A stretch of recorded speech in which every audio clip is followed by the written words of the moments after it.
We can learn a lot by looking at this problem from INMO 2020. That's the Indian National Math Olympiad. It's a geometry problem. This is problem 1. I will first set up the problem. Let's first understand the statement of the problem. We have two circles.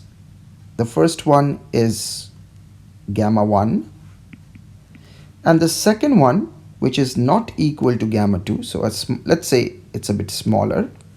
So that's gamma 2. We have two circles like this and they intersect at 2 points A and B. Okay. Now let's join AB.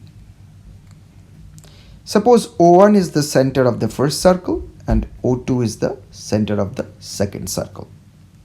Now at the point B, we will draw two tangent lines. So BC tangent to the first circle gamma 1 and BD. So like this BD. So BC is tangent to gamma 1 and BD is tangent to gamma 2. Okay, now we have the first external circle, I should say. First external circle in some sense, the circumcircle of DAC, the first or the third circle in the picture, the DAC circumcircle. Let's draw that circumcircle. It's something like this maybe. So we have this picture. So this point here, we want the center of it. So suppose the center of it is somewhere here and maybe a little bit to the left. So we need an approximate picture, that's it. So this is P, suppose. So P is the center of this circle DAC. Okay. So this is almost 50% of the setup of the problem. Now the other part is this, that you have, you draw the angle bisector of BAD. So AX is the angle bisector. AX bisects angle BAD. And suppose AY bisects angle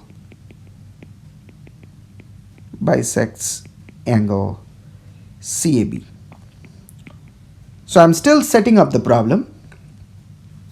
Okay, so we have the fourth circle of the picture, which is the circle through AXY. AXY is the fourth circle of the picture, fourth circle. And it's like this. So we'll draw it something like this maybe. And we have the center of this fourth circle. So maybe somewhere here. And I can do a better job here. So I can probably draw it here. So this is Q. And we have P, Q, Q is the center, Q is center. We have P, Q, O1, O2. These are the 4 points we have to look closely at.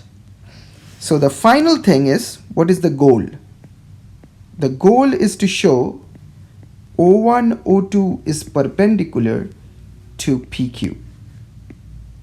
O1, O2 is perpendicular to PQ. So I'm not drawing that, but it's somewhat like this. O1, O2 is perpendicular to the other line PQ.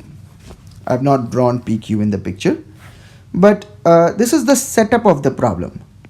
Now you can pause the problem here and give it a try. The way we will do this is, this is a big problem. So I will give you sequence of hints and finally I'll be solving the entire problem, of course. But first we will go through hints so that you can try the problem at each stage. Okay. So Let me first give you the big strategy. The big strategy. And this is something you can prove if you can show that PO1 QO2 is a kite. Then you are done. Kite means PO1 is equal to PO2 and QO1 is equal to QO2. If you can show this, if this is true, then it's very easy to show that O1, O2 is perpendicular to PQ, and of course, the other part of the goal is that O1 PQ bisects O1, O2. Okay, so, and PQ bisects O1, O2. This is a general property of kites, and you can draw a separate picture for this to solve this little problem, sometimes known as a lemma, that if we have a kite like this, so if we know that this is equal to this and QO1 equals to QO2, then we can conclude that O1, O2 is perpendicular to PQ and PQ bisects O1, O2. It's very easy to show. I mean, you can first show that triangle PQO1 is congruent to triangle PQO2, and then you have, that's easy by SSS congruency. So I'm not giving you the entire proof, you can just try it on your own, and then these two angles will be equal, these two angles will be equal. Finally, you'll be able to show that if this point is M, then triangle QMO1 is congruent to triangle QMO2, and that would complete the problem. So that's the big strategy. If you can show that PO1 QO2 is a kite, that is PO1 equal to PO2 and QO1 equals to QO2, then you will be done. That's our job. Okay, now pause the video here and give this a try. It won't be very easy, so you can first try to show that PO1, maybe I can join it now, PO1 equals to PO2. Notice that I'm not even drawing PQ because that's not necessary for this problem. Just focus on the kite construction. If you have PO1 equals to PO2, then you'll be done for the first step. The second step will be to show QO1 equals to QO2. So let me write that. Show that PO1 equals to PO2. That's step 1. And then show QO1 equals to QO2. And then you have shown that PO1 QO2 is a kite, and then by this lemma that we just showed, we will be done. Okay, so pause the video, try the step 1. Okay, now how do you go for the step 1? Okay, the thing is that this green portion of the picture is actually not useful for the step 1. Maybe we can delete it. So maybe I can change the eraser. Okay, let me change the eraser. I don't need the green portion. Why not? Because the green portion involved the angle bisector, and whatever may be the situation that is required for the construction of Q. So that's why I actually used a different color here in the first place. So this green construction, that is AX bisects BAD and AY bisects CAB, this is required for Q, but in the first step we don't even have to worry about Q. Remember, to solve strong geometry problems, you should break down the problems into little independent parts, and the first independent part is this one, PO1 equal to PO2, and you don't really need to worry about the angle bisectors or anything for that matter. from the green part. So we will focus on just this one. Okay, PO1 equals to PO2, and this can be done simply by angle chasing. Okay, and a little bit of other information. So the first thing you have to realize is that if we join BO1, so I'm doing step 1 for you, and DO1, these two are equal because they are obviously the radius of the same circle. So this angle in red is equal to this angle in red. Okay, that's great. Now let's join BO2 and CO2. So again we have this angle in red equal to this angle in red. Now my claim is, okay, maybe I can use a different color here just to make sure.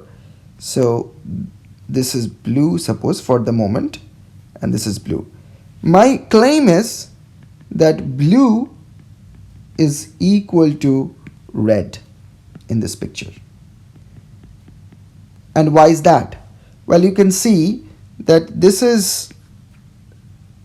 particular angle here, this is 90 degree, because OB1 is the radius and BC is the tangent. Radius is perpendicular to a tangent. So this is 90 degree, and this angle is also 90 degree. So because OB2 is perpendicular to BD, this angle in the middle is the common angle. So the remaining two little angles, the red and the blue, must be equal, right? Okay, so now let me mark all of them in red. In fact, let me just put all this extra data out of the picture. We have to always declutter the picture, otherwise we will get confused. Okay, so all these four angles are red. Fantastic. Now notice that if we join this AO1, okay, so let's join this AO1 and let's join this AO2. Okay, now let me give names to these angles. If this angle is alpha, then this little angle is alpha. So maybe I can change the picture a little bit more. So if this is alpha, this is alpha. Why? Because remember that this is the line joining the radius and this is the common chord. So this is a very useful property that we will be using here. So maybe I can write that right here. And you can prove this as well. This is also like the kite property, you know. If you have two circles like this, I'll just name them properly. So two circles with P as the center and O2 as the center. Then if we join PO2, that's the line joining the centers, and this is the common chord, then these two angles will be equal. You can show this very easily. It's like the kite problem. These two sides are equal, these two sides are equal because they are the radius of the two circles. So you can show that these two angles here are equal. Maybe I can color them in red. Okay. So this angle here is alpha, this angle here is alpha, but I shouldn't do it in red because I've already used red, so I'm using green here. Okay. So this is alpha, this is alpha. Okay. Now similarly, you have this angle is beta, this angle is beta, and this angle is beta. Okay. Okay. So now, so what is this angle P O2 O1? P O2 O1. the desired angle, the one that we really want, PO2O1. What is this angle? Well, this is beta plus alpha. Beta plus alpha. Okay. Now, if this is beta plus alpha, but this is a little bit more than that actually. This is half of angle CO2B. CO2B. Because this is also CO2B is what? CO2B is alpha plus beta, alpha plus alpha plus beta, right? So CO2B was 2 times alpha plus beta. So half of that is PO2O1. But what is angle CO2B? Angle CO2B is equal to half times 180 minus 2 red. That is this red angle, isn't it? This red angle is right here. So this is 180 minus 2 red. Okay. So angle PO2O1 is half of 180 minus 2 red, which is 90 minus red. That's the value of PO2O1, this angle right here. And you can easily see that exact same argument works, and you will be able to show that this particular angle is also 90 minus red. 90 minus red. So we have shown PO1 equals to PO2 because this is an isosceles triangle then. PO1 equals to PO2. So half of our job is done. I have shown step 1, PO1 is equal to PO2. Pause the video and give it a try. You should be able to show QO1 equals QO2.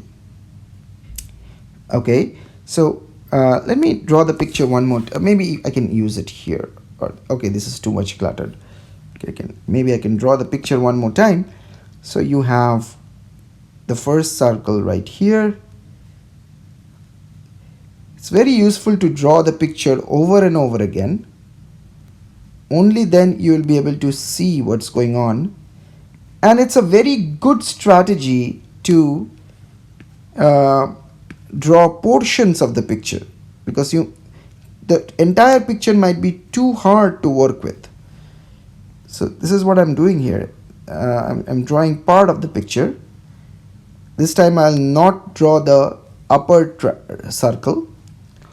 I'll just draw the lower one. So the angle bisectors are here. This angle bisector is here. Okay, this is X. This is Y. All right. And we need a circle. So let's draw a circle like this.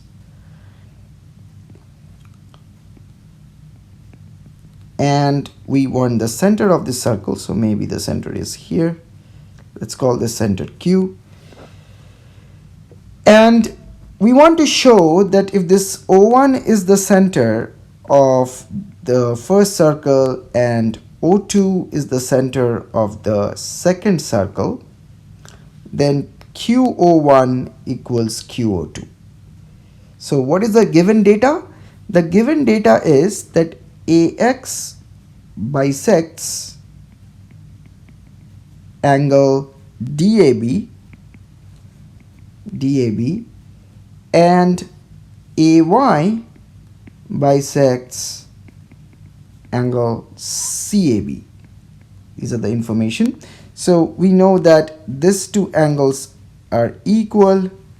Let me draw the other two angles in blue. We know that these two angles are equal.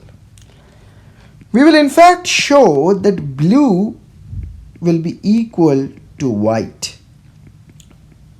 That means all these 4 angles up here are actually equal. All these 4 angles up here are actually equal. How do we show that?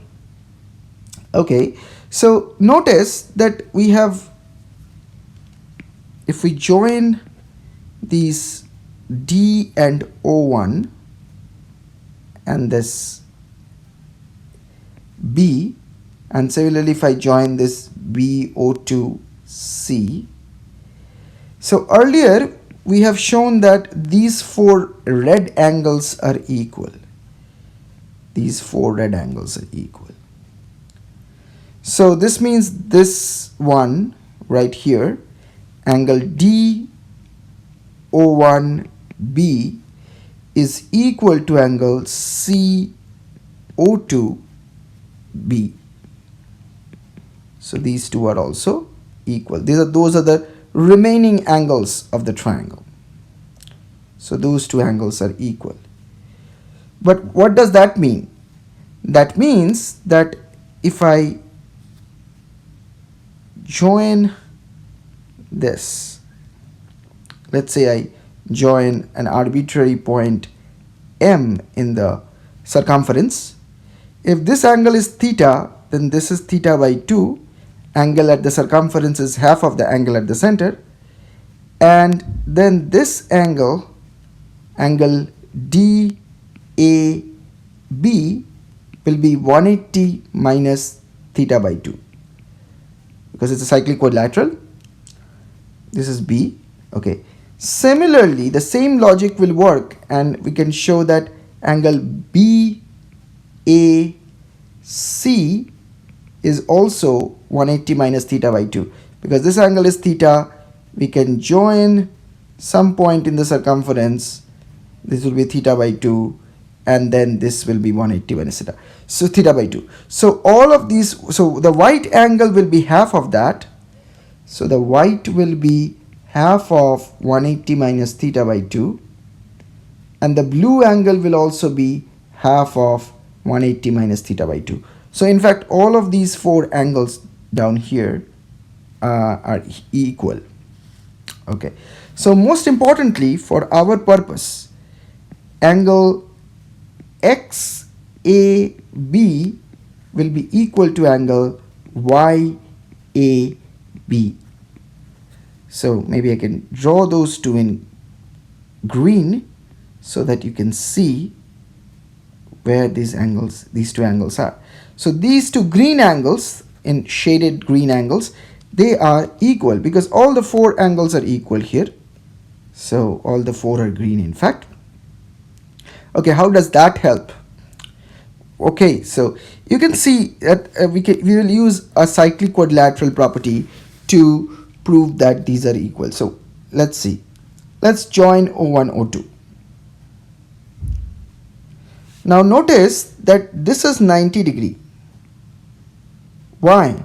Again, O1, so we have this situation. We have O1 is the center and Q is the other center. So maybe something like this. And we have this chord, the common chord, which is AX here. So the common chord and the line joining the center will be perpendicular to each other. So that's why I'm saying this is perpendicular. O1Q is perpendicular to AX. This is 90 degree, but this is also 90 degree because AB is perpendicular to O1, O2. Again due to the same logic, because O1, O2 is the line joining the center and AB is the common chord of gamma 1 and gamma 2. So you can easily see these two are 90 degrees, which means we have a cyclic quadrilateral here. Let's call this point R. So O1R SA, O1R SA, O1R SA is cyclic, which means that this angle here, the one we were actually up for, this one is equal to this green angle. Similarly, you can drop a perpendicular from, like, extend BO2 to meet this line, the common chord in some sense, and this will be perpendicular. So let's call this point maybe J. So we have this quadrilateral here. Maybe I can, it's becoming too small. But okay, so ASO2J is cyclic. So this angle, exterior angle here, right here, will be equal to this interior opposite angle. So in fact, QO1, O2 is isosceles. So QO1 equal to QO2. It's complicated, but it's kind of fun because we can break it down into two pieces and we can deal with each of the pieces separately. It's a very important strategy. Break down the problem into several small pieces. So I'll just write it down one more time. The first one was to identify the big strategy. The big strategy was show that PO1 QO2 is a kite. Then first step was to show that PO1 equals to PO2. The second step one was to show QO1 equals to QO2. Break down the big problem into small, more manageable pieces. In fact, break down the diagram into small, manageable pieces, and you will be able to solve this problem. One of the important factors that we used is that line joining the center is perpendicular to the common chord. This is a very simple fact, but we used it over and over again. Okay, so think about this problem, try to do it on your own. Thank you for watching, and we will come back with more interesting mathematics.